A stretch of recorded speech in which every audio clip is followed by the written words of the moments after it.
இப்போ எக்கச்சக்கமான rape and murder வந்து நடந்துட்டு இருக்கு. நீங்கள் கல்கத்தா இஷ்யூவை பார்த்துக்கலாம்.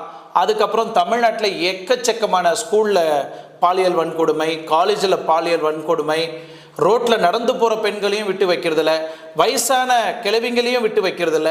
இந்த மாதிரி எக்கச்சக்கமான ரேப் அண்ட் மர்டர் வந்து தமிழ்நாட்டில் அரங்கேறிட்டு தான் இருக்குது. தமிழ்நாடு மட்டும் இல்லை, உலகம் ஃபுல்லாக இந்த பிரச்சனை இருக்குது. எஸ்பெஷலி இந்தியா ஃபுல்லாக இந்த ரேப்பு வந்து நடந்துட்டு தான் இருக்குது. இது கண்டினியூ ஆகிட்டு இருக்கு. இதை தடுக்கவும் முடியல. நம்ம எல்லா வீடியோவிலும் சொல்லிட்டு இருக்கிறோம், தயவு செய்து ரேப் பண்ணுறவனே ஷூட் பண்ணுங்க, இல்லைனா தூக்கில் தொங்க விடுங்க அப்படின்ட்டு தான் பொதுமக்கள் எல்லாருமே ரிக்வெஸ்ட் வைக்கிறது. அது மட்டும் இல்லை, இப்போ எந்த அளவுக்கு நீங்கள் பாதுகாப்பாக இருந்தாலும் பெண்கள் வேலைக்கு போயிட்டு வீட்டுக்கு வர வரைக்கும் அந்த அளவுக்கு வீட்டில் இருக்கிறவங்க வயிற்றுல நெருப்பை கட்டிட்டு இருப்பாங்க. இந்த மாதிரி ஒரு தருணத்தில் ஒரு பிஞ்சு குழந்தைய எப்படி இவனுங்க அரக்கணுங்களா இல்லை ஒரு தாய் வயிற்றுல தான்